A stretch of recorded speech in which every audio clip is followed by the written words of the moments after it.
Hello viewers. Well, a few weeks ago I popped along to the final of McLaren's World's Fastest Gamer, a competition we had followed throughout the year, you know, from initial discussions on stage and learning about esports to a presentation from Jensen Button talking about use of the simulator in McLaren and what the job would be of the person who's joining McLaren, through to obviously Zach Brown for the first time discussing the direction of World's Fastest Gamer.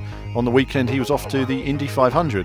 That was followed by myself actually presenting and commentating the Logitech G round of the World's Fastest Gamer at the Insomnia 61 event earlier this year in August, and then a few weeks ago popping along to the finals of the World's Fastest Gamer as well, interviewing some of the drivers, again interviewing Zach Brown directly on the future, as well as organisers Darren Cox to see his thoughts on esports and where it's going.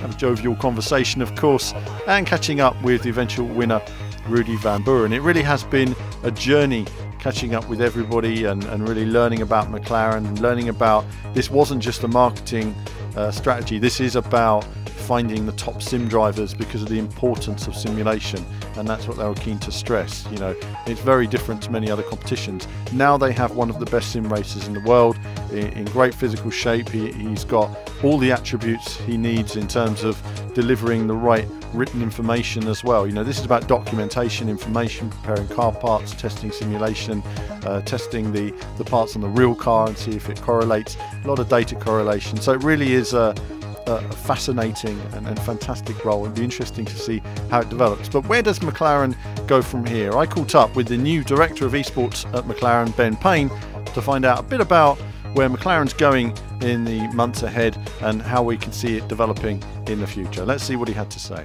Hello viewers, well now I'm joined by Ben Payne, the Director of Esports at McLaren. Ben, thanks for your time today. I guess really, I mean, this has been a new learning curve for McLaren this year. What would you say have been the biggest lessons learned in your short time here already, have been the biggest lessons learned by this competition at McLaren? I think the attitude of the finalists and their hunger for this has been my biggest takeaway in the 7 days I've been here in role. I think we've got a lot of learnings from year one, as you always do when you try these things for the first time.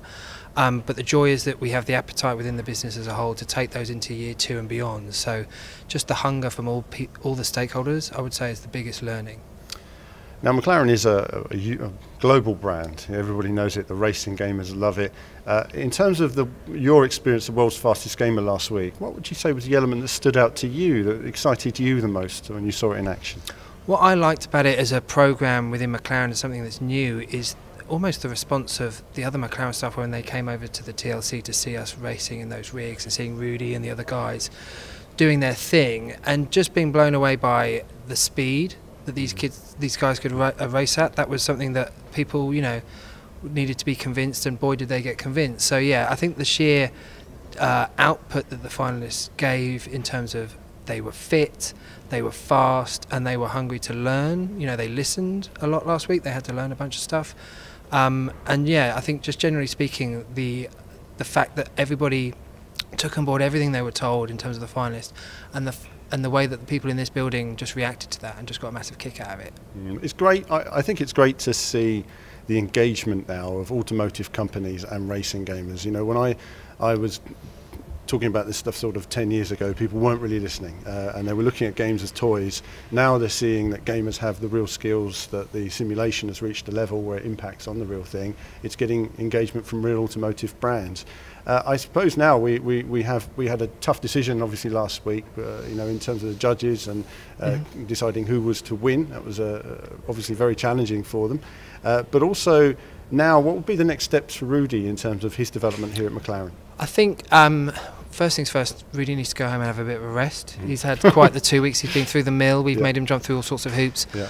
I think we need, you know, we're now focusing on 2018 when Rudy will join us in January to start with the sim team. We just need to build a structure and a program for him where he gets as much out of it as we're going to. He's going to be the poster child for World's Fastest Gamer moving forward, right? We've done this once, we're going to do it again, and we'll use Rudy for that. But I think we just need to build a program where we can use him, based in the Netherlands, to come over here and add value to the team, the sim team. So it's about working with him to try and build that over the next sort of 6 weeks, and then getting him in here in January. Brilliant. Well, I guess final question then, really, in your first week as McLaren, what's been the most exciting thing you've noticed so far? There's a lot of them, actually. If I can pick a couple. There's a lot you've noticed. Yeah, exactly. It's weird coming into work and seeing things that you would travel thousands of miles to see in years gone by. You know, I used to go to Geneva to see cars, and now I just have to go downstairs. So that is one of the pinch me moments. What most impresses me is just the level that McLaren expects of everything, and that we apply that to everything that we touch across any of the businesses, and that will be applied to World's Fastest Gamer, and has been this year, and we'll take it up a notch next year. So that strive to do things the best we can, and deliver for those of people who are engaging, be it as competitors or watching at home, just an experience and just seeing the hallmarks of McLaren within it. So yeah, just that sort of strive for perfection. Brilliant. Well, Ben, it's a very exciting competition. I think we're looking forward now to where it goes in the future, and thank you very much for your time. No, thank you. So fascinating insights there from Ben. We thank him for his time, and we thank all of those at McLaren actually for fantastic access of the facility. It really is great to visit a Formula One team like McLaren and have the access to film and show some of what we have in the internal workings as well. It's been fascinating, it's been enjoyable, and it echoes a new, I guess we see a new era of Formula One now, a new era with Liberty Media coming in, with Zach Brown coming in terms of direction, in terms of social media exposure, in terms of reach of the drivers, and we're seeing a lot of that in terms of esports as well now. You know, video gaming, racing gaming is fusing itself more to the real thing, and that's something that we at VVV have always worked towards since the very beginning, is the crossover between racing games and motorsport, and it's gradually becoming a reality. So it's a very exciting time, but that's it from me for now. That's it for McLaren's World's Fastest Gamer 2017 coverage, and there'll be more from me very soon.